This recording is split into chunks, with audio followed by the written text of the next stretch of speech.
Hello and welcome back to the Kicking Back podcast. Today we have Lois Rae with us. How are you, Lois? I'm really good, thank you. How are you? I'm very well. Thank you for coming in and talking with us today. I'm sure we're going to have an absolute ball. Matthew Campbell. I'm good, man. How you doing? Yeah, I'm good, bro. You been doing much today? Not a lot. Really not a lot, man. I play piano for like 5 hours straight, but apart from that, just went for a walk and that sounds blissful. it was great. It was very nice. Nice, man. Nice. I see you've had a haircut as well. I know. You look like a normal human being. The modern age. Matt Campbell 2.0. Yeah. Beautiful. So, Lois, for the people at home that don't know who you are, do you want to just tell us a little bit about yourself and what it is you do? Yep, so my name's Lois Rae and I am a UK pop R&B artist. Awesome. Play the piano, the guitar, sing. A bit of it all. A bit of everything. Awesome. And what have you been up to recently this year? So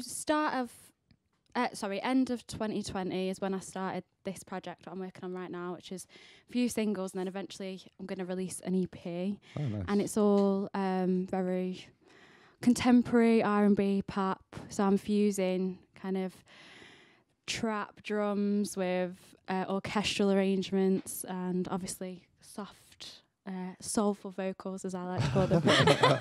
My own hype man. So yeah, that's what I've been up to. Awesome. So how long have you been writing your own music for then? I've been writing for a very long time. So basically what I do is I keep a diary, and I've always kept a diary since I was about 12.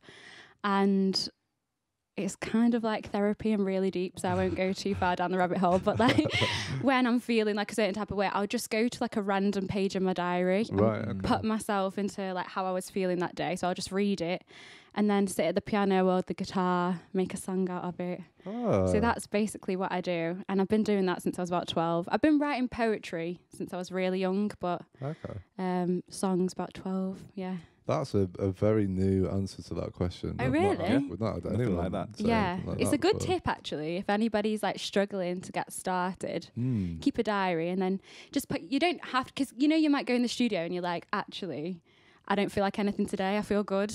Yeah. I just feel like, but you can put yourself back in like a headspace when you maybe feeling like heartbroken or really excited. Just put yourself in that headspace and write about that day.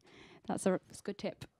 Where did you learn that from? Did you learn that from? Or did you just No, I didn't learn yourself? it from anywhere. Just my own genius. That is genius. I'm fascinated. So have you always written at the piano? Yeah, to begin with, obviously I learnt the piano first. So I started at the piano and that was like therapeutic to me. And it ended up being a lot of like love songs or heartbreak songs or emotional deep ballads.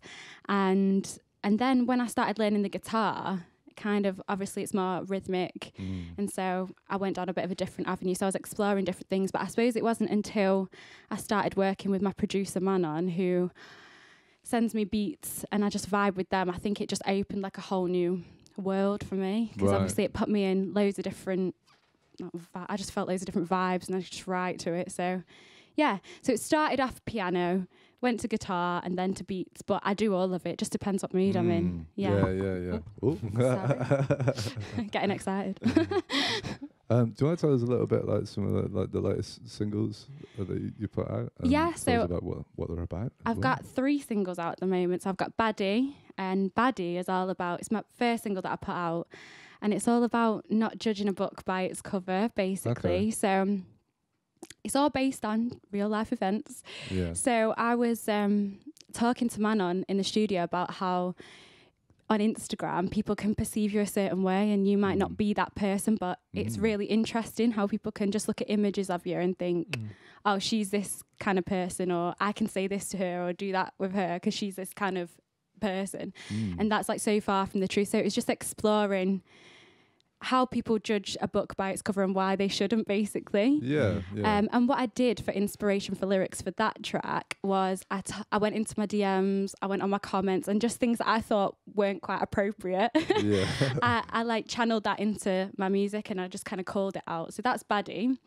And then my second track, That's Me, is all about, I suppose it's like female independence and not relying on anybody else to get where you want to be. and just fun, tongue-in-cheek, not too serious, you know, Yeah. a bit like flossy, but in a tongue-in-cheek way. And then Mind was a little bit different, because I suppose when I wrote Mind, which is my third single, it's a little bit more deep, I suppose, and a bit more sophisticated, a bit more sexy and sassy. So, yeah, a bit more of like a serious side, but still really confident and hopefully empowering for people, but a little bit more kind of heart on sleeve, I suppose. So, Awesome. Yeah. Was that stuff all like still digging through your diary kind of thing for writing that? Or? Yeah, 100%. Cool. Yeah. So, like, obviously, the concept of using like how you're feeling at a certain time applied to definitely all 3 tracks, but mostly I'd say Mind, I could definitely sit at the piano with that one. It was that kind of song. Yeah, it came straight from the heart, whereas I suppose Baddie and That's Me were a little bit more fun and playful, which it's nice to explore all different kinds of different parts of yourself through music. So yeah. I'm liking your approach to all this stuff. It's all got some refreshing answers. So if people were to listen to your music, what sort of what influences do you think you have on in the music? Like, what artists would you say you've pulled from to like sort of piece together what your sound is? So I love 90s R&B, hip hop, like I always have done. And at the same time, I also love like a soulful female vocal as well.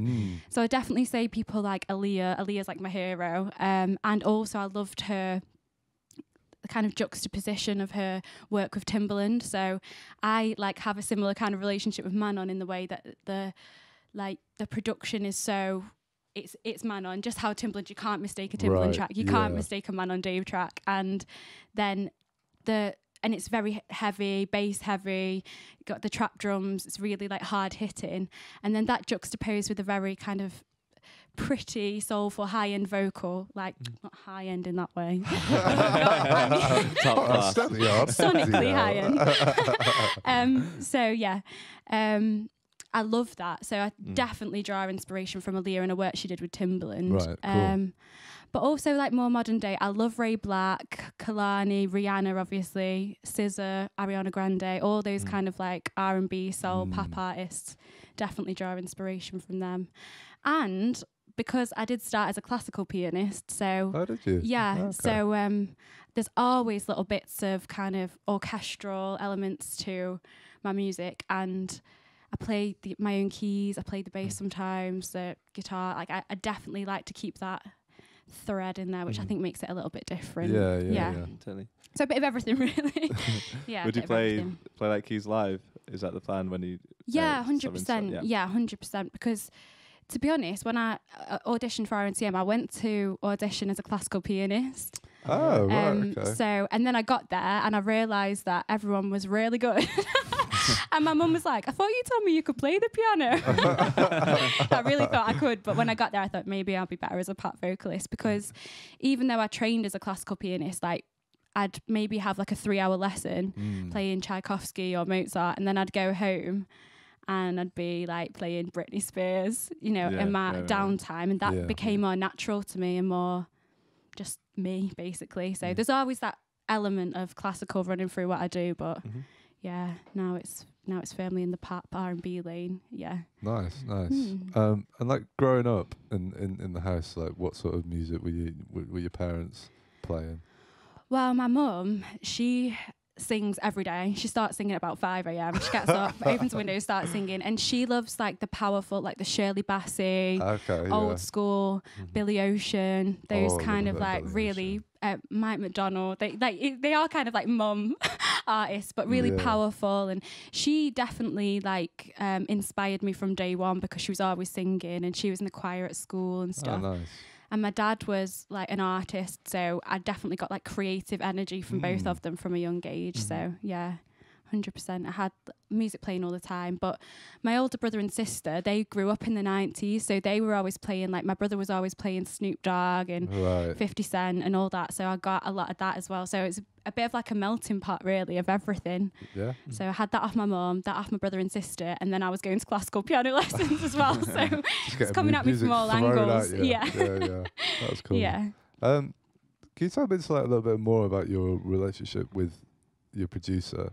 and like in terms of like what's the process in terms of like he gives you a beat and then like how do you go from like the start of the song to the end thing? Yeah, so I suppose it's different every time. So just the other day we were in the studio and he'll like have a folder, like a Lois folder, and he'll say like, you know, I made this and thought of you, or I made this loop. Like it could be anything from a whole song to just a little loop, and if it triggers something in me and him as well, then we vibe with it and we create something together. But I suppose it is different every time. It's quite hard to say. We also write together, so but this session we just did the other day, we both like we're quite intuitive with one another. And I was going to text him the night before and say, can you send me beats so I can write to them and then come to the session a bit prepared. But then, like, I thought, do you know what? I'm going to go in with an open mind and just see what happens because, you know, something different.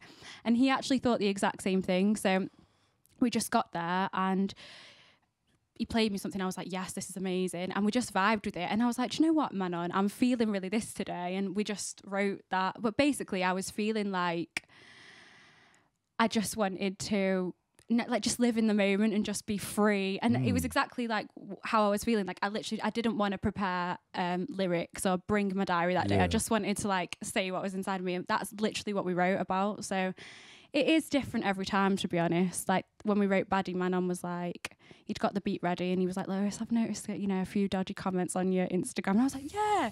So it literally is so organic. It just comes from conversations, basically. How did you guys meet?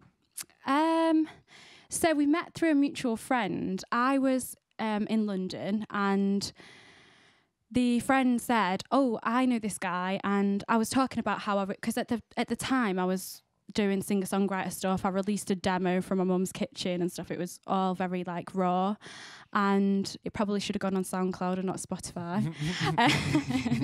But basically I was saying, you know, I really want to get into like my hip hop, R&B. I've got loads of lyrics and songs that I feel like would suit that. I need someone who can make amazing beats and who can vibe with me on this. And they were like, we know a guy. So I went to Metropolis to meet Manon, and we just had like no expectations basically. I just went in with a really open mind again, and so did he. And we were like, if we vibe, we vibe. If we don't, we don't. And we really did. Like we met that day, and we literally wrote 3/4 of Baddie that day. Sick. My first single. So we were like, yeah, this is gonna work. Nice. And ever since then, like his family have basically adopted me. I joke that I'm like his annoying little sister. I don't leave him alone. But basically his mum and dad make the most amazing meals. So he's got a studio at his house. Like, well, just from the back of his house. So we go in the studio and then his mum and dad like cook me amazing curries and like samosas and stuff. So it's amazing. I never want to leave. He has to throw me out. It's time to go now.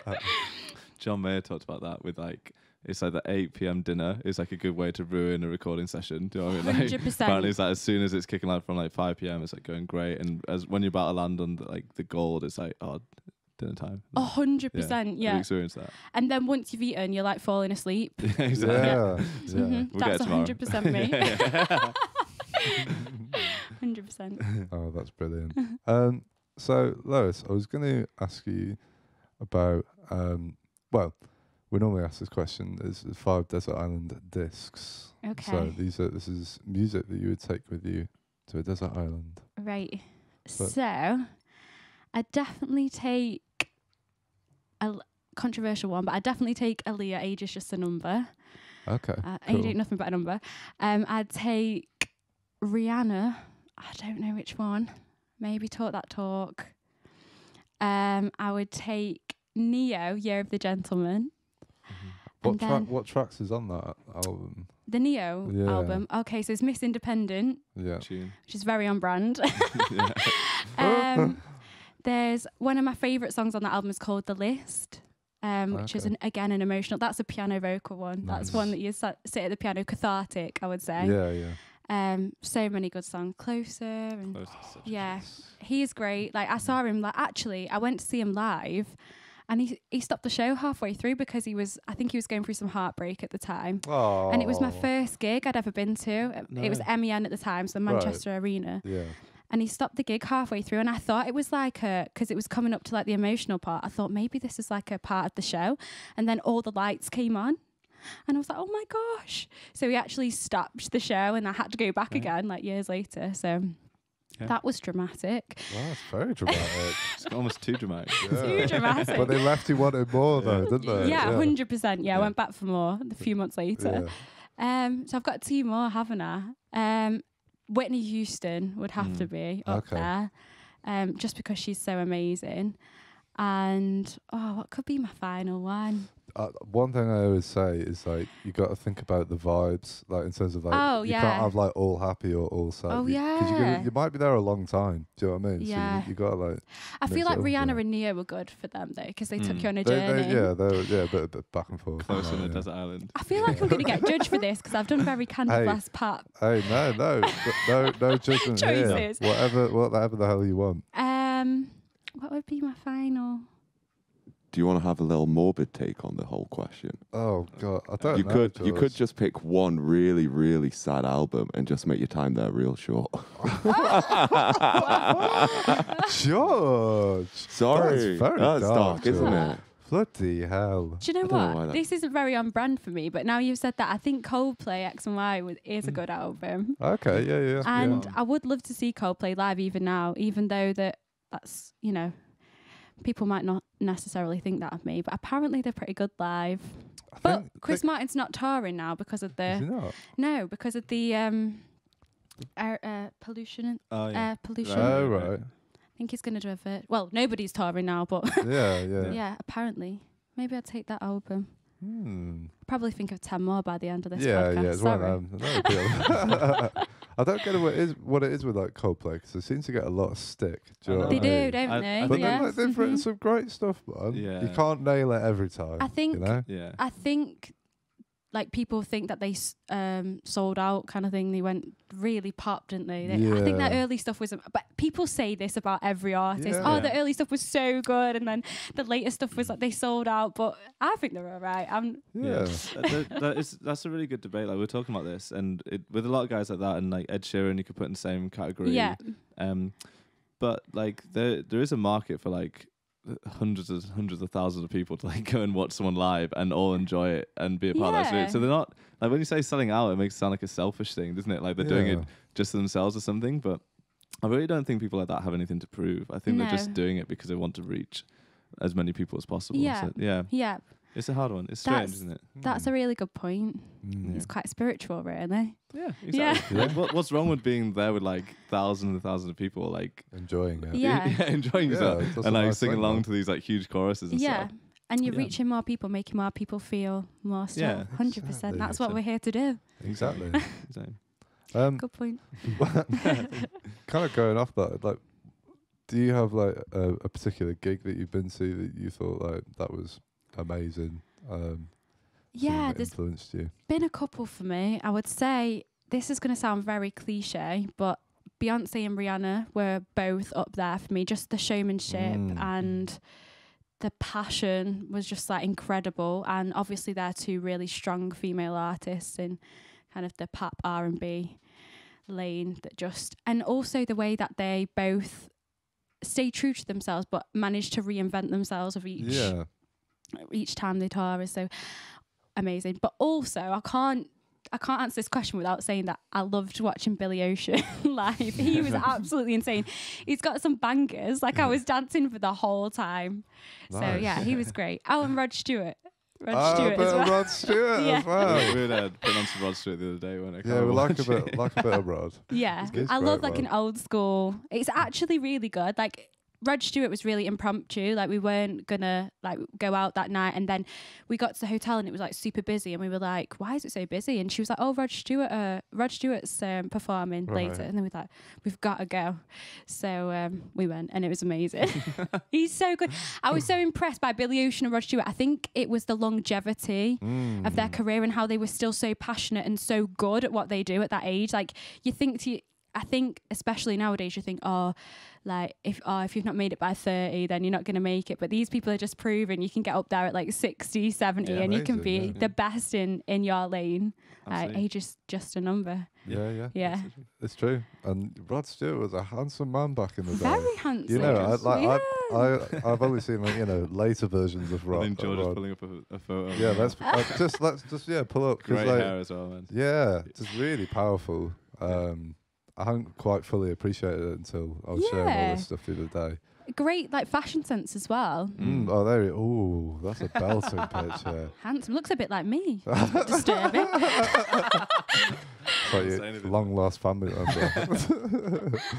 Go on, let's pull it up. Let's Ancestry DNA. Wow. Oh, camera 4, George. Hey. Handsome. Very handsome. Very small but handsome. I like the earring as well. Wow. Right. Why is that a look that people don't sport anymore? Yeah. Well, let's bring it back. It will. It'll come back. It'll come Next back. podcast. This is what. I was kind of, back when your hair was long. That's what kind of wanted. Yeah, it never quite went that way though. I think you need a lot of. That's a look. A lot of product. It's a powerful look. Yeah. Is that? Would you say is that a mullet then? Yeah, that's a mullet. No. Can we pull it back up again? Let's just. It is quite mulletish. It's heavy on the back, isn't it? I'd call that a mullet. Yeah. Short on It's a top. styled mullet. Kind of. Not like short back and sides, long back and sides, short on top. A classic long back and sides. That's great. Yeah, Rod Stewart. Would you say he's like a guilty pleasure for you, or you just like, no, Rod's cool? No, I'm just gonna own it. Not guilty. No. Not guilty. Love him. Have you got any guilty pleasures? Ones that you're less proud to talk about? Yes. I suppose people might perceive like people like Britney Spears or Christina Aguilera or Christina Milian, like people might think, oh, they're guilty pleasures. To me, I wouldn't like to call them guilty pleasures because I think they're good at what they do. And I think if you, like you said, every song that you enjoy, I don't want to call it guilty because you enjoyed it, it made you happy, made you feel something. They are people that some might say were a guilty pleasure for me. So like pop queens. So yeah, when I was younger, I used to like, my go-tos were like Britney Spears, loved Shakira, the singing and the dancing. Even though that's something that should have never happened. But yeah, stuff like that, I suppose. I think a lot of people would probably call those people guilty pleasures. I guess so. Yeah. But yeah, like looking back on it, it's still awesome. Like we occasionally just go back and have a little 90s boy band. Like Blue. What bands? Yeah, bit of S Club. Yeah. There. That popped into my head actually, S Club. Yeah. Usher. I mean, but he's please. He's amazing. Like, do not call Usher a guilty pleasure. This is what I mean. It's like there's a fine line. Some of his tunes are a bit like. I'm adding him to my. Can I add him to my list? Yeah, please? we'll put him on the list. I never understood like how good he is until quite recently, and I was like, yeah, oh my he's god, great. Like, how does he do that? Do you know what I mean? Like, no wonder he's like a huge superstar. Yeah, he's great. Yeah, it's just some like tunes like like that is. Do you know what I mean? I think basically it becomes a guilty pleasure if you've been on a really dodgy night out in Blackpool and it's come on and like karaoke. Yeah, exactly. So. Pushed in front of everyone in the queue in karaoke to sing Usher. Yeah, with the dance moves. I know you've done that. Yeah, too many times to count. Oh, that's hilarious. So no other guilty pleasures then? I think. Well, yeah. If you don't, if you love them all dearly, then I mean. It's fine. A funny story about Britney. Like when I was younger, I had her like sheet music for piano and also her CD with all the backing tracks on. And I didn't realise how much of her music was in C minor. But when I'm in the studio with Manon, a lot of our music just happens to also be in C minor, and I do this thing every time, like yeah, and then I realise I'm like, it's like flashbacks from my childhood because I'm obsessed with Britney. You know that really like nasally. Yeah. I don't even know what to call it. The kind of fry thing. There we go. Someone's been to our RCM. Yeah. On guitar. He knows more than me. Yeah, that's what you call it. I mean, we were watching some like you know that accent dude who like breaks down actors' accents? Have you ever seen that on like on Wired? I think we were watching that this morning. That he literally was talking about vocal fry this morning. That's why I I was so That's quick. why you knew. Yeah, I'll be honest. Yeah, just like kind of Yeah. that kind of thing. The crackle. The crackle. Yeah. But it's hard to replicate. So it's like people might say, "Oh, why is she doing that?" But try and replicate it. It's, See if yeah, you it's can. true. I'm not going to do It's it. tricky. Go Go on. You know you want to. Brad, you go first. No way, man. My voice is way too low. It's like, that ain't gonna You work. sound more like what's that guy who brings stuff out at Christmas? Michael Bublé. Oh, really? But like an octave lower. Even lower. Yeah. Unbelievably You low. were going to say Barry White, weren't you? Yeah, but sometimes first thing in the morning is definitely Barry White. So same with George. Like, go with the one say that. It's like, all right, George. Yeah, it's true. It's true. Well, Lois, I think it's time that we hear some of your music. Fab. Oh, that's a bloody good reminder. Thank you for that, James. Sorry, it's been whittering in my ear, you see. We're doing a little collaboration with a company called Food Editions Daily. They're an Instagram company, food company. They've been making delightful sweet treats, which you guys can be eating whilst you're watching the stream every week. These are, wow. Wow, they look unreal. They look really naughty, don't they? Yeah. But yeah, you guys at home should really go and check these guys out. They make amazing foods, and basically they're doing a different dessert every week, and you can order them and have them at home whilst you're watching the stream. So we're gonna tuck into these, and you guys. Oh, actually, James, do the advert before we nod off. Go on. Thanks, Brad. Thank you, mate. Go on. I was sitting here waving a microphone. So next week, Traditions have NYC cookies. They have 4 different types of cookie available. They have the classic choc chip, triple choc chip, Nutella filled, and Biscoff filled. Yeah. What would you choose? Oh, What would you go for? I would go Nutella. Nutella. Yeah. You go Nutella. 100%. What about you, Matt? What would you go? Biscoff, for sure. I was going to Biscoff. say Biscoff. I'm quite digging the Biscoff vibe. Yeah. I feel like once you've put fancy ones on the menu, people are not going to go for the. I don't know. Anyway. We'll see next week. You know, they'll be able Yeah, to tell us, won't they'll they? be able to But tell they us. look amazing. So DM or email Traditions Daily or traditions@gmail.com by Tuesday 27th, which is Tuesday next week, to place your order. awesome stuff. So, Lois, before people hear your lovely music now, is there anything you want to tell the people at home before we bung it off? Well, I'll just say quickly that Food Editions Daily is actually my favourite Instagram account. I love it because I don't know how many people already know this, but they pair a song with a dish, Yeah, which is amazing. it's such a cool idea. Yeah. It's like, no, I don't know anyone else that does No, it. it's so really unique. cool. Thanks, Food Editions Daily. That's what I've got to say. They're going to take that. I mean, that little advert. Little snippet. Lovely. Well, you people at home, you're about to enjoy the lovely, lovely music of Lois Rae. I hope you enjoy it. We'll be back in a little bit. We're going to eat these and we'll chat a little bit more, see what happens. So, we'll see you all in about 10 minutes or so. See you in a bit. Bye. Hi, I'm Lois Rae, and this is Mind.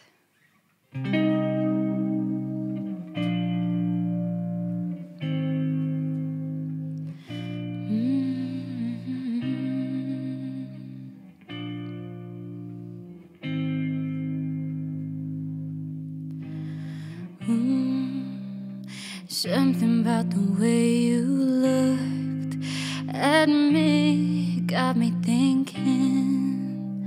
Maybe we can talk with a drink.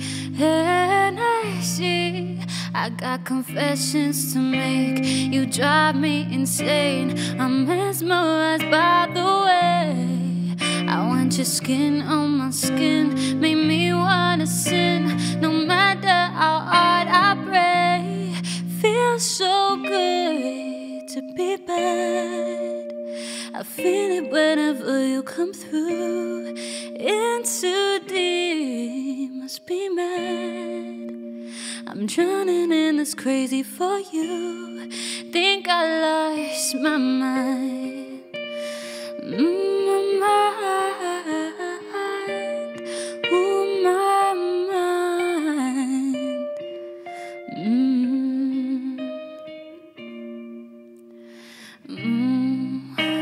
Something got me hooked on you, and I got me tripping.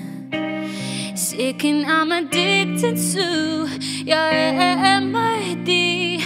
I got confessions to make, you drive me insane. I'm mesmerized by the way I want your skin on my skin, make me wanna sin. No matter how hard I pray, feels so good to be bad. I feel it whenever you come through. In too deep, must be mad. I'm drowning in this crazy for you. Think I lost my mind, my mind. Think I lost my mind, my mind. Feels so good to be bad. I feel it whenever you come through. In too deep, must be mad. I'm drowning in this crazy for you. Think I lost my mind. Think I lost my mind.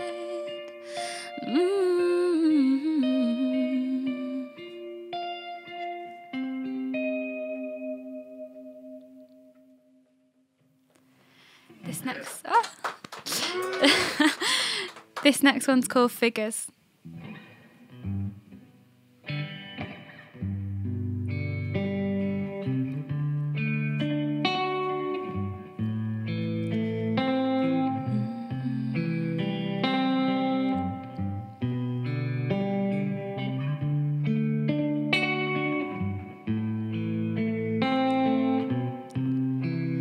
Look, figures. I gave you ride or die, you gave me games, love, figures.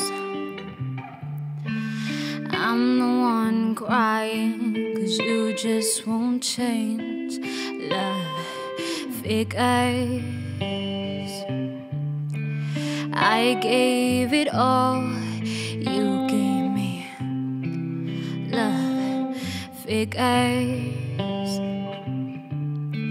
I wish I could do exactly what you did. Wish I could hurt you back. 'Cause love, what would you do if you couldn't get me back? You're the one who's gonna lose something so special, something so real. Tell me, boy, how in the would you feel if you couldn't get me back? That's what I wish I could do to you. Oh, to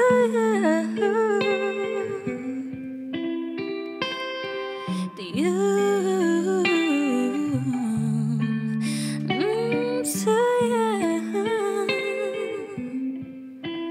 Love, figures. Am I the bad guy? 'Cause I can't learn to trust. Love, figures. You say sorry once, do you think that's enough? I got a lineup of goals and a lineup of guys begging for me just to give them a try. But figures, I'm willing to stay, 'cause I'm sick for your love. I wish I could hurt you back. 'Cause love, what would you do if you couldn't get me back? You're the one who's gonna lose something so special, something so real.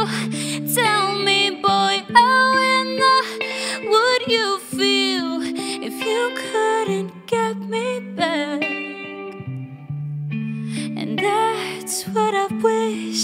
I could do. I got a cup full of whiskey, 150 reasons to leave. I just pray that she'll miss me in figures. I'm willing to stay, and I can't get enough. I wish I could hurt you back, but figures, figures, figures.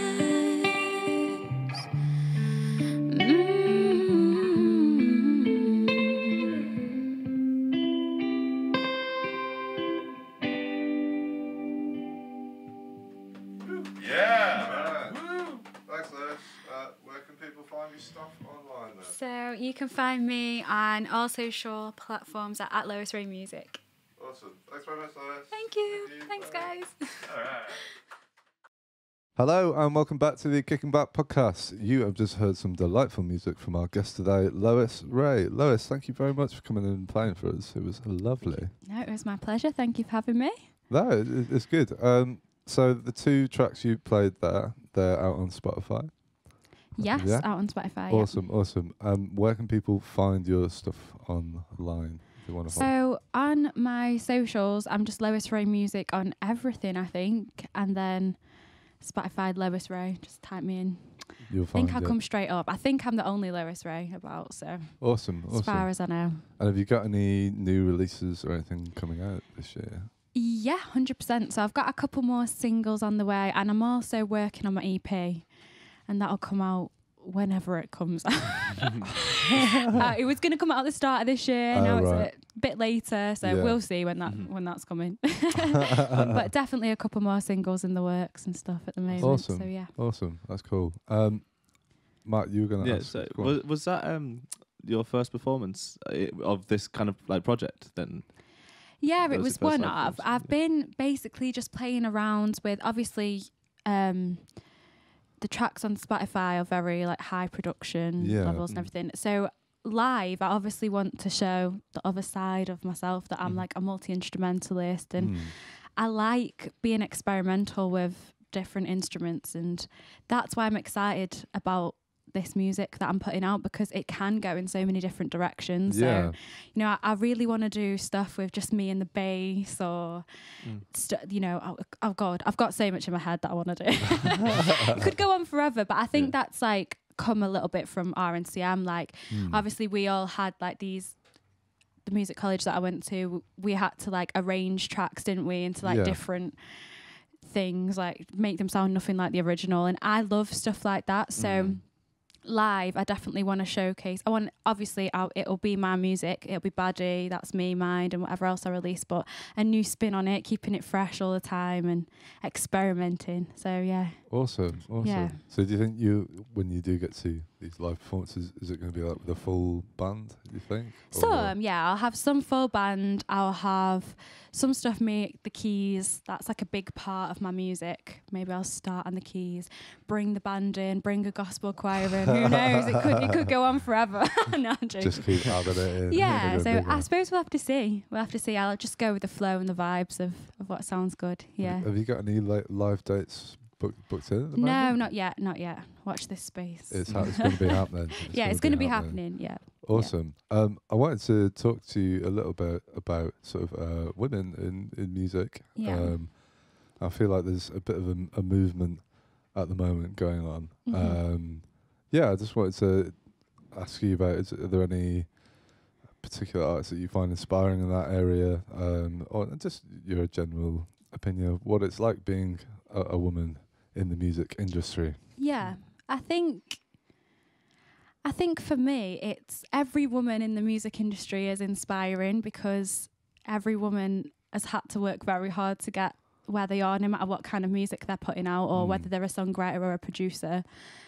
I can't remember what those statistics were, but I've seen statistics that were quite damning. And obviously, I think it's great that we're becoming more aware that, you know, there isn't 50% female producers and 50% male producers, and female songwriters are still getting paid a lot less than the male counterparts and stuff. So I think it's great that we're aware of it, and it's something to definitely talk about. And I think I've seen it shared everywhere. Has everybody seen? Do you know what I'm talking about? Go on.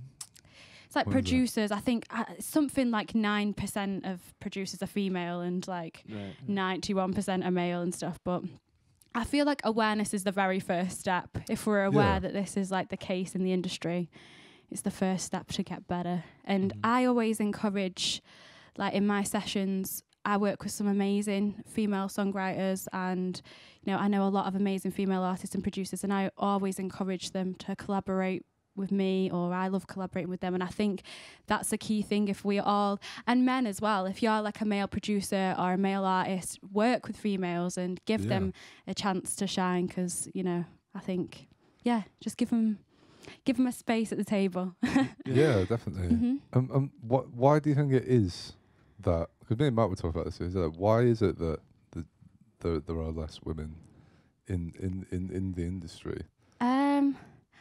Well, I think it could probably go on forever. I mean, I had a great experience at university, but there was no female instrumentalist. There was only female vocalists. So there was no female keys players, no female drummers, no male bassists, and I know a lot less females probably applied for those spaces than males. So I can't say that it's because RNCM didn't accept them. But I think it is just cultivating an environment where women feel safe to step up and show their talents. So I think if everybody does that, and I feel like I've felt inspired by everyone I've worked with, because I've been lucky, and everyone who I have worked with has been very inviting and helped me to like stand up and say what I've got to say and do what I've got to do and show who I am. And I think if everybody acts like that, then we'll be on the way to making it better. The big thing that I'd always go back to is as a man, I never thought like playing guitar there would be any stigma or anything. If anything, at that age, it's just like a really positive thing to get into. Yeah, 100%. And everyone's pushing you to. So to think like you could maybe have that natural instinct as a woman, but maybe there's this like strange undertone of like, oh no, not for you. Like try singing or maybe piano or something. But like, and the same thing with drums and stuff like that. It's weird that's just a social rule, isn't it? It's just social etiquette. That's not like got anything to do with, especially when you learn an instrument when you're younger. You're not doing it for any reason other than curiosity, are you? Like that's a love for the big it. thing. Yeah. So I don't know. I feel like it's just like the responsibility we have is just to, especially within school, like at young ages, is to push people to try every instrument. Yeah. And I think if you did that, it'd probably be like 50-50 fairly soon, to be honest. That's my gut instinct on it. But yeah. That's a good point, Who knows? I'd like to think now, like young people now, there is a bit more representation. I hope that there'd be more like young women that would be inspired to like pick up an instrument and do that sort of thing, because there is a bit more diversification now. Yeah, there's people who've got like all female bands and stuff like that. They're giving people opportunities. But I also think if you are a woman and you want to play the drums and you want to play the bass, just do it and be really good at it, so nobody can say, oh well, she probably screwed that up because she's a girl or something. Like just be really good, and no one can then say smash it. no one can say anything about you then. Just own it. Like that's what I've always tried to do, like especially playing the piano. Like just be so good and so like grounded in what you're capable of, that people's opinions and people's things they say, you've got to let it, because there's always going to be that person that's, absolutely, and especially I think, like you said, like our generation and younger is so it's promising and inspiring, but there are, I don't want to be ageist on like live TV, but there are some older people who might think, they might have their opinions or whatever, but just be good, be great, and that's it. Push yourself and don't stop. Because the opinion's there as soon as like a girl walks out on stage with a guitar, especially like an electric guitar. People like there's this weird sort of like that I've noticed just in general from the older generation, not necessarily like even people I know, just like kind of online or whatever. There's like a thing straight away of like, this is going to be worse, or it's not gonna, or it's like kind of wrong in some weird way. Do you know what I mean? It's like, oh, what are they doing there, kind of thing. So like you said, just be really good, just like absolutely smash it, and then those people be like, oh.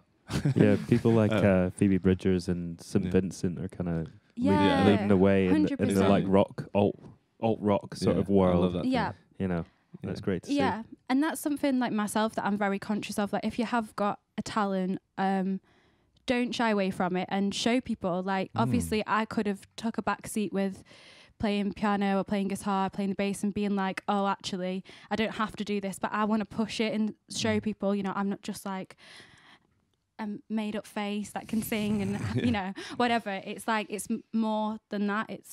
There's layers to it. And I think luckily that's valued more now as well. I think people are starting to value that in the industry and think, I mean, I've been in sessions and people have like been like, oh my God, get on the piano, play me some classical music. Like, people are like inviting you into that space and celebrating it, which is, I think, what everybody's got to do. Everyone's got to do it.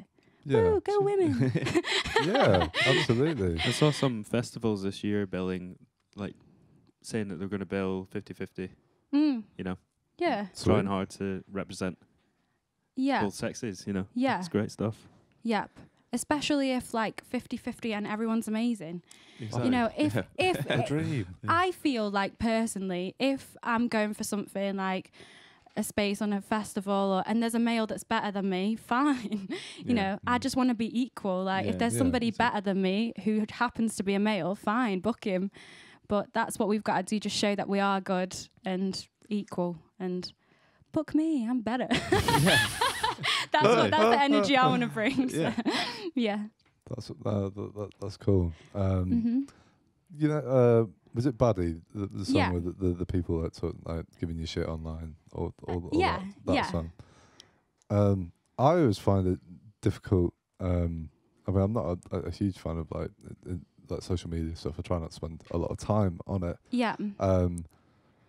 But yeah, I find it interesting, this ability that people have to show themselves in a completely different light. It's kind of like what you were saying. Yeah. And like, people can assume that you are this certain type of person or whatever. Yeah. Is it something you think about when with your sense of your like online presence and stuff? Do you like let people see those different sides of you, or are you more of a like, this is me as an artist, but you know who I am as a person that's for me, or like, how do you like to approach that sort of thing? I feel like social media is one of those things it can be a very powerful tool. Yeah. Like, as a business person, it can be it can be the most powerful tool. You know, you can start a business. The most amazing thing about social media, you can actually start a business on there. Yeah. You can earn loads of money on there. It can be great, and you can construct any kind of reality on there to your advantage, whether it be financially or otherwise. But I think I've found personally it's healthy to have a cut-off point, and I like to share things with and connect with people through social media. And especially in current times, it's been great to connect with like people who listen to my music and stuff, and my friends and family. But I think there has to be a cut-off point where you stop sharing some things, and I try and do that now. I definitely try and keep a bit of a separation, because I don't want to embarrass myself on a daily basis. You don't want to know too much of the truth. No, but I feel like when used correctly, it can be an amazing, powerful tool. Yeah, but definitely. I know what you mean about, like, obviously there's all catfishing and everything. I've got a crazy story about that, but you might not want to hear it on this podcast. Oh, yeah. I actually got catfished. So, like, back in the day, before, like, obviously I used my social media for my music. Yeah. It was just a personal account. And I ended up getting catfishing, the TV show. So I was the person, like I was so somebody messaged me and was like, how come you haven't messaged me back for 2 weeks? I was like, who are you? And it turned out basically that they'd been speaking to someone they thought was me, Sexy Lois 92. So if you're out there and you're watching this, I'm onto you. Yeah, so they used all of my pictures and pictures of me and my friends and stuff, and basically like made a profile of me. It had thousands of friends on Facebook. Whoa. It was crazy. It was some crazy stuff. That's so weird. So that's the weird side of social media. So I think after that experience, I was a bit like, okay, need to take off the, pictures of me having a Jaeger bomb or whatever. Need some separation, but yeah. Yeah. No, that makes a lot of sense. Yeah, I always find it interesting with this social media stuff, particularly like people that are in a younger generation now. And I mean, how old are you? 25 yesterday. 20, oh yeah, of course. Happy birthday. Thank you. Please don't sing happy birthday. I won't. I promise. I made a promise to you. I won't.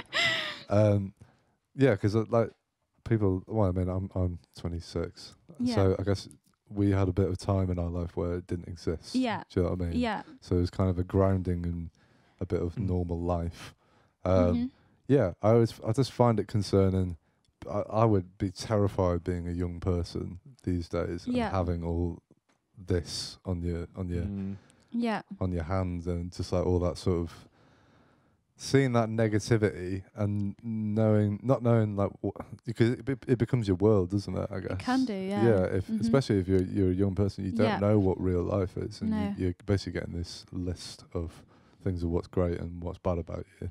Yeah. I just wonder like what effect that's going to have on people. I suppose it's yet to be seen. Yeah, yet to be seen. We'll find out though. Yeah, we'll find out like especially like 20 years or something when it's so like embedded that you're practically born with like a Facebook account like to your name. Maybe here's a lifetime account kind of thing. Maybe. Yeah, who knows? Yeah, like those chips. Do you see those chips they can put into you? And like is it the Neuralink ones? Like maybe your social account will be like. I don't think it'll get that bad for a while. But we're not that far off it. Like Elon Musk points out, the only difference is that it's like it happens to be something in your pocket that you take out. So it's not that different, is it? We're kind of already on the way, and I think that's the scary thing. But you just want, again, it's education to ground people so they know that they're fine, just like the exact way they are. There's no such like crazy party that's going on that you're not invited to on like social media land. Like none of that exists, and then it's just a positive tool after that, isn't 100%. Yeah, definitely. I think that's like the key word is just education, because I've got a niece and nephew like very young. So my nephew's 11, my niece is 8, and they're obviously they've got social media accounts, but they are so switched on, and it gives me faith and like hope basically for the younger generation, because they know, oh, that's just a filter, that's not real life. They're very educated now. I'm not sure if it's in the curriculum at school or it's just how they brought up kids nowadays, but I do definitely have faith that there's that education element where they're like, okay, this isn't real life. I just hope that it's at a level where it doesn't affect young people mentally. I mean, It's a scary thing. Have you watched that documentary, The Social Dilemma? No. It's basically all about that and how they use information to like target ads and all that. But yeah, it talks about like mental health of like younger people and seeing a trend of more people like younger people like self-harming and things like that. So there seems to be some sort of trajectory. Like, that seems to be a pattern. Correlation. Correlation. That's the word I was looking for. I'm just a pretty face guy. But you're right. If we're educated properly about it, then it can be a wonderful thing. Yeah. I just try and shy away because I know how easily distracted I am. You can get sucked in. Yeah. It's especially with like this new. Is that new Instagram thing? It's kind of like TikTok. It's just like a Reels. Okay. Are not real. No, but I suppose it's like on the flip side, it's creative. It is good to use as a creative tool, as a business tool. There are so many pros. I mean, I worked in social media, so I'm a bit of an advocate in some ways, but again, like there's two sides to it, like there is to a lot of things. I think the main thing is education. Maybe it is in the school curriculum. It definitely should be. Yeah. Definitely should be. Yeah. Yeah. I'll do it. I'll be the teacher. Schools have a weird thing of like something like that, just wanting to sweep it under the rug though, rather than actually address it, don't they? Do you know? Because it's quite like a strange thing to like bring into school curriculums, and people are like, oh, you can. So, they'd rather just add like it doesn't happen or whatever, but maybe, you need to admit it does. Like, obviously people are going to get infatuated with that at a young age, so you might as well just show them how to use it properly and a pinch of salt. Yeah, goes a long way. 100%. Yeah. Yeah. We need more real life schools. Yeah, Do you know what I mean? that's Yeah. it. Like, It's so true. I never got fucking taught about like taxes or anything like that. Exactly, But I got thrown exactly. out into the real world. I was like, what is this? I can't believe this. Yeah. It's crazy. To be fair, I have to say, like, I had a good time at school, but I did the stuff that I use nowadays in my job, I did outside of school, Yeah, you know, and I think same, it's the same for a lot of musicians, but unless they went to like music school or performing arts school. But it's not all, oh God, I could really go down the rabbit hole with this education stuff. I'm not going to. Honestly, we've got time. We've got time. And, you know, Because I it's just fine. feel like if you're a creative person, like I think for me, I definitely knew that I was only ever going to be a creative person from the age of about 8. And I think Right. like if they got all the kids in the assembly hall at that age and they kind of said, right, okay, you're very, or even if there was like a technical test they could do, like a doctor could come in and say, you use the creative side of your brain, you use the practical side of your Right, brain, yeah. you use a bit of both, and then give them options or like lessons based around those things, and then everybody would excel. Because I feel like some people come out of school and they're like, I didn't learn anything, I got all D's or F's or whatever, I'm rubbish, when really if they'd had like that part of their brain exercised on a daily basis, they probably would have felt great about themselves. Yeah, exactly. So yeah, Lois for president. Go on, That's go so true. on. And like, Go on. and so much of school, it ends up becoming like basically a memory test as well. So you get rewarded for having the best memory. Yeah. And it's not even necessarily like understanding what the questions are. It's just knowing, like, pre-rehearsing the answer to it, isn't it? So It's like, true. what's the point? Like, surely like you're in school just to learn about life and just realize that it's awesome and it's there to be enjoyed and it's like a free world, all this sort of stuff. Do you know what I mean? Rather than being like, you must memorize. Because a lot of times, if you actually said to the teacher, like, why are you making me memorize this stuff? They'll probably be like, because that's the way it is. I'm getting That's what it's told. paid. Yeah, I'm getting paid. Not enough, but And then someone made me do it, so now I'm gonna make you, and I'm gonna scream at you if you don't get it right. It's like, oh my God, you know, just yeah, Yeah, it's crazy. there's more man. than that, more Yeah. to life than that. For sure. Yeah. 100%. So we need some real life schools, and we need Lois for Prime Minister. Maybe. Who's Maybe. you I ever thought mean, about it? wow. running for office. I think I might have bitten off more than I can chew. What have I committed to? Oh God. No, I'll No. stick to singing. No, I agree with what you were saying though, like Yeah. about being more specialised with like education. Yeah. I think that is something they do in like Denmark and what have you. Is like it's a lot more Really? loose, and they Yeah. like nurture the kids and find out what their interests are and kind of push them more towards those Yeah. areas. So it's less about like it's less like subjects like maths, English, blah, blah, blah. It's more broad and Yeah. kind of Great. life school. Great. You know? That sounds great. Yeah. Yeah. So I actually teach in school, Go on, George. and I can give you the personal. The laid cold down. hard facts. Yeah, the cold hard facts. Go on. I think they are. So there's a tendency to move away from the like memorization sort of stuff nowadays, Okay. and more into like reasoning and stuff like that. Go So on. it's like you know when you did history and stuff like that, and it'd be like, this was a paper made under a certain regime or something like that, Yeah. and it'd be like thinking about, okay, well, can you trust this source and all of that sort of thing. I think they're making a shift more towards that sort of thing. That being said, I do think that like social media and stuff like that is not really being addressed in schools that much, and I Okay. think it's because all the teachers are old and they have no clue what the hell I'm it's scared of about. TikTok. Like I really do. I think they Yeah. just have no clue about it, so they can't really like other than the standard. Don't bully people online. That's bad. Yeah. Yeah. Mhm. You know. It's something they know. Did you guys see the Kanye West thing that he said about exams? No, what was that? It was that this is quite like it bridges the two topics. He said that kids should be allowed their phones in an exam because like obviously there's loads of fake news and fake stuff on the internet, but in real life you're probably always going to have your phone when you're faced with a problem, and it's how you navigate that on your phone. Like you're always probably going to have your phone. He was just, let's accept it and let's give all the kids their phones in their exams and see who does the best. Yeah. Everyone nails It's it. kind of like the real exam, though, isn't it? Because that's like you said, that's how it's actually going to like pan out. Yeah. You know, Yeah. no one's like getting out the pen and paper to do like some algebra, like you just yeah. No. What does Google say? No one's going to do that. And if you do, then Who are you? Yeah, it's like What century are you in? it's like, come on, go with the times.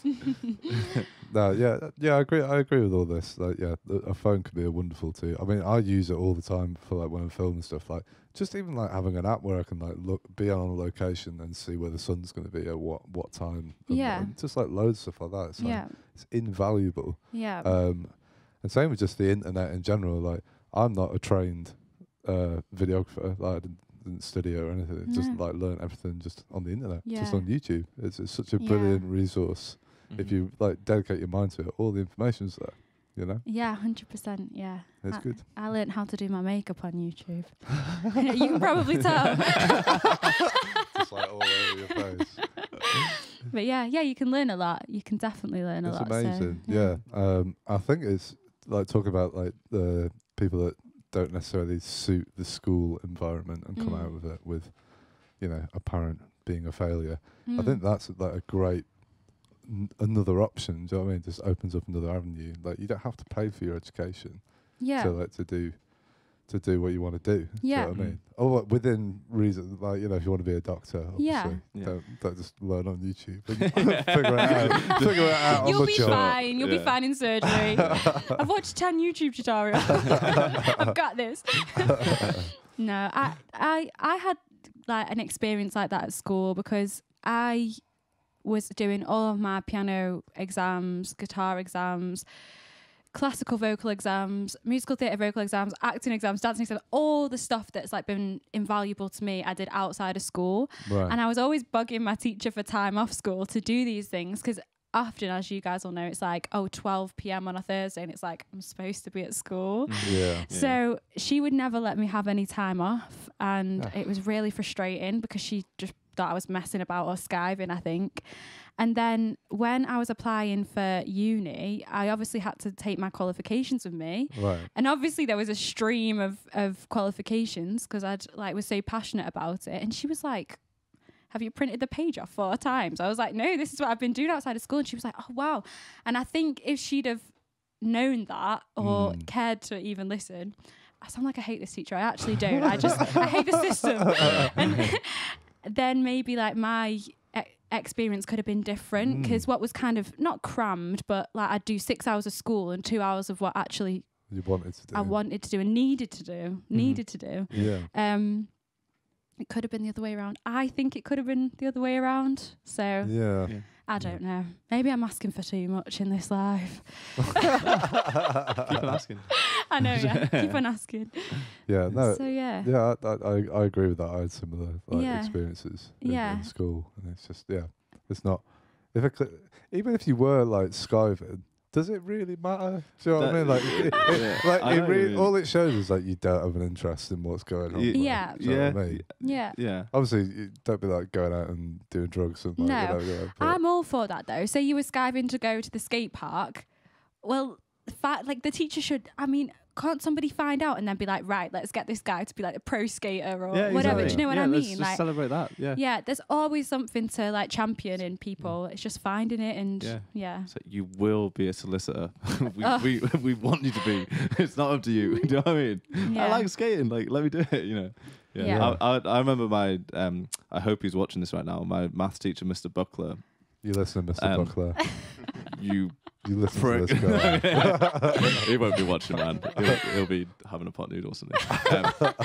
He'll be writing algebra down on a piece of paper. Seriously, if he is listening, he's going to be livid right now. So I do apologise. That was a bit harsh. Go on, give it to him. But like, he pulled me up. Like I said, so I've got a guitar lesson every Thursday. And he was like, he basically pulled me up to the class and made this big song dance. Like, what's anyone going to learn from like learn guitar? Like, you need a job. Like, how is like playing guitar gonna help? Like, cut that shit out and start focusing, sort of thing. And that's terrible. Is that not? But like, who? Yeah, you're an asshole. No, like to think like, because obviously like when you're young, so I felt really guilty. I wouldn't feel guilty now about it, but it's interesting at that point remembering that I felt guilty about something like that, and there must be quite a lot of that as well. That's just like my personal experience. I'm sure a lot of musicians have had that kind of. Even when I've been teaching in school as well, on the other side, a lot of when you are like asked to collect some students for the lesson that the parents paid for, there's this sort of thing of like, oh, why does this child want to play guitar? Like this is an English lesson. Like he's learning. It's learning English. It's very strange, isn't it? I think he was probably like a failed musician himself. Taking it out on a poor little kid. But that mentality just needs to go away. 100%.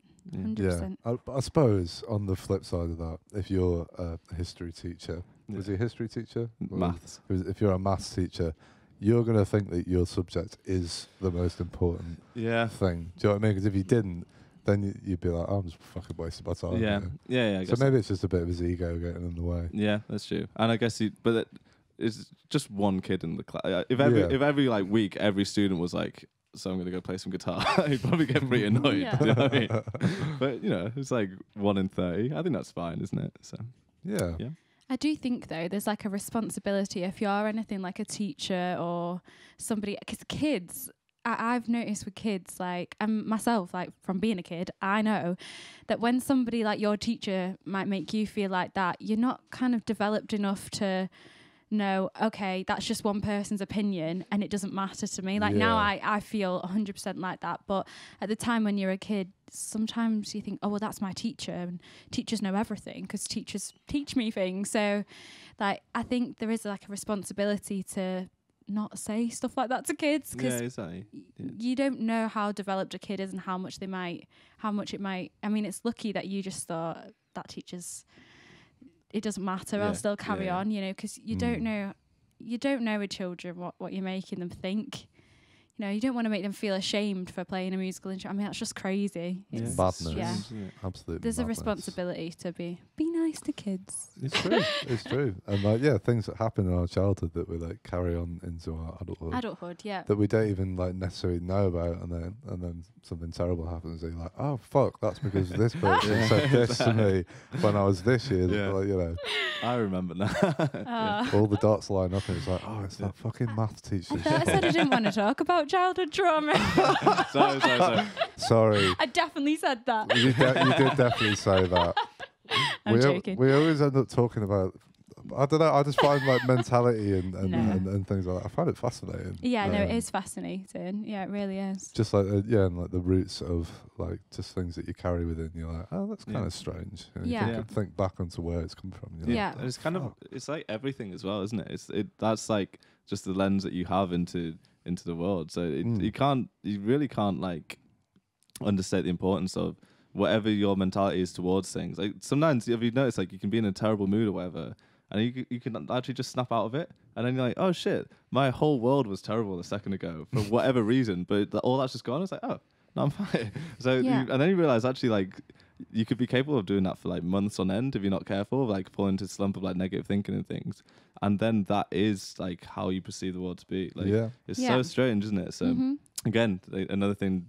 Alongside with phones and social media to like actually educate kids on, not just in like a little mindfulness class like once a week, but just throughout like the whole time at school. Just bring it up, every lesson at some point. Just talk about mindfulness, how people feel. Even if it's just like a little comment and stuff, just so kids get used to checking in with themselves and just being like, how do I feel about this? How much of it is just like some weird thing that I'm holding on to that has nothing to do with the situation? And it's fascinating, isn't it? Once you get into it. 100%. Yeah. Do you do any sort of mindfulness stuff or anything like that, Lois? I try to. I'm actually like obviously I had a little gathering in the garden, socially distanced last night, and my cousin came round, and she is just way into manifesting, law of attraction, mindfulness, and I am as well. She takes it to a new level. Like she really is into it. But yeah, I do try to, and just try and be present in each moment. And I think as in any profession, it's important, but as musicians, I think it can be actually really powerful as well. Just being in that moment and not like not thinking about anything else. And actually, when I was like, now I know, in retrospect, I know why this happened. When I was 12, I just like I was always into music, but when I got to 12, I became obsessed with music, and all I wanted to do after school was go straight to my piano lesson, and it was classical music basically. I was obsessed with playing classical piano, and I realised, like looking back, it was because I had a lot going on like at that time in my life, and when I was playing the piano, I wasn't thinking about anything else. I was in the moment. I was mindful, and it was taking away all like these emotions, like negative emotions that I had. I didn't realise at the time. I just thought I was like, why am I so obsessed with like Mozart? But now I realise what it was. It was like therapy for me, and it just never stopped basically. So now it is my crutch, and I think it's great. It's better than having like alcohol or drugs. Or, you know, looking back, I'm like, you know, at 12 I could have really gone off the rails, but instead I became obsessed with Mozart. But yeah, you know, that in retrospect was me just being really mindful, really in the moment, but I didn't realise it at the time. Yeah. It's funny saying that, like, because I've always said, like, the thing I love about music the most is when I'm in a group with people and, like, you're jamming or whatever, and then everyone comes into, there's, like, a feeling, like, there's, like, a oneness of it all. I was like, oh, I love that about music. I was like, I never knew what it was. Do you know what I mean? It's just like, it's just one of those things that happens. So you have to just like keep doing it, and it'll maybe happen. And then like much further down the line, I'm like, all that is just every single person in that ensemble is like being completely present with what's going on, and just. I know it sounds like a hippie thing, going with the flow. It's just like going with what's happening and not 100% it. go with the flow. Go with the flow. That could be a line from my next single, maybe. It actually is. It's true though. It's interesting that you picked up on that as well, because I started making those connections from music. I was like, oh yeah, all my favourite things, basically through my entire life, but like with music, and then just like moments of like being out in nature or like an event happening, like all those beautiful moments. It's just like when I was like really present and not in my head, just being completely enjoying what's happening. It's a beautiful thing. It's beautiful. It's lovely. I was watching a TikTok actually the other day, and it was of an alien and a man, like, and it was just like a concept. And now I sound really weird, but basically the alien came down to Earth, and he was chatting to the man, and he was like, oh, you only live for 100 years on planet Earth. And the man was like, yeah. And the alien was like, gosh, it took me 100 years just to get here. And then the alien said to the man, so I guess you're like always in the moment, 100% present, cherish every moment because you've only got 100 years here maximum. And the man was like, no, actually, we go to work, we argue with people, we're never in the moment, we're chasing money, we're chasing all these different things. And the alien was like, and then TikTok stopped. It's so true. Wow. Deep, but, kind of summarises it. That's the deepest thing, is like you can live your life, and how do I know this? Because I managed to do it, where it's like there's always like there's something you need to do that's going to make your life better, but you haven't done it yet, and it's like, hang on. Once you get used to, when you actually kind of catch that mindset kicking in, it's like, and then but from catching it, you snap out of it, right? And once you snap out of it, you're like, oh, I'm absolutely fine. Like, that's such a weird, and obviously it comes from the right place, because you just the desire for more and stuff, and that's all good. But then you realize you can have both. Like, actually, you can live like every moment's great, or you can accept every moment, even if the moment seems to be rubbish or whatever. And then you can still go off and do whatever you want, even if that is like hiring a private jet and getting absolutely wasted and going to a party. Yes, Something please. you can do. Let's do it. Do you see what I mean? I'm not saying like, no one's saying like just go and like live in a cave and like and meditate all day every day till you die. That's not the point. The point is like, do whatever you want, but just be there while you're doing it, and not worry about it. Yeah. Because you can do it all that way. That's such a big realization to have, isn't it? 100%. Yeah. If you believe you're happy, you're happy. Yeah. If you believe you've achieved stuff, you've achieved stuff. Yeah. It's all relative anyway. Yeah. That's true. 100%. Wow. God, we got really deep, guys. It always happens. Always happens in the emotional. I know. Jesus. There's something about this room. Yeah. It's always in the second half, isn't it? Yeah. Oh, is it? Yeah. People are just like, oh, let's talk about our feelings. It's nice. No, it's good. I think it's something we should all be doing more of, having good conversations. So, for the people at home, you should really subscribe to our YouTube channel, because Lois's performance is going to be up there on Friday, and then this whole podcast episode is going to be coming out on Saturday. Also, whilst you're online, you should definitely go and check out Lewis's music. It's 100%. It's beautiful stuff. It's beautiful stuff. I think that's probably a good point to leave it there. It's been really lovely having you on, Lois. Yeah, thanks so much for having me. Thank you. It's been great. I've got one more question for you before we wrap up. if you could sum this podcast up in 3 words, don't think about it too much, just splay them out, whatever, what would it be? Raw. Nice. Authentic. And probably going to say this wrong. Entrepreneurial? Oh, nice. That's the biggest word we've ever had. Wow. Ever. Yeah. You're going straight up on the leaderboard. Am I the favourite? Yeah. Go on, Matt. What would you go for? Getting deep again. I like it. Getting deep again. I'm gonna go funky, fresh, Lois. Bang. Nice. I just saw your top. I was like, that's funky, fresh. There you go. That's all the reason. Yeah, thank you very much for watching at home. If you're listening on the podcast, you know we live stream this on Wednesday evening. So if you want to catch it live and be able to ask us questions and things like that, then catch us then. Lois, anything to say to our audience before we sign off? Thank you for listening, watching, like, comment, subscribe, all of those things. All that good stuff. Beautiful. Yeah, follow us. Follow Lois on our socials. Follow us on our socials at RecRooms. We're putting stuff up on Instagram daily and on YouTube, and we're on Facebook, but no one seems to care about Facebook these days, so it's fine. Apart from his old teacher, but he does. Yeah. We don't talk about him anymore. Yeah. That bastard. Should not be named. Yeah, thank you very much for listening. We hope you have a lovely day wherever you are, and we will see you again next week for the next episode of the podcast. So, see you all soon. Goodbye. Thank you. Bye. Thank you for listening. Be sure to subscribe to the podcast to catch up on new episodes every week. Also, check us out on our Facebook and Instagram at RecRooms, where you can find out about our other exciting music series. We also have this and all our other episodes of the podcast up on our RecRooms YouTube channel for your viewing pleasure. See you next time.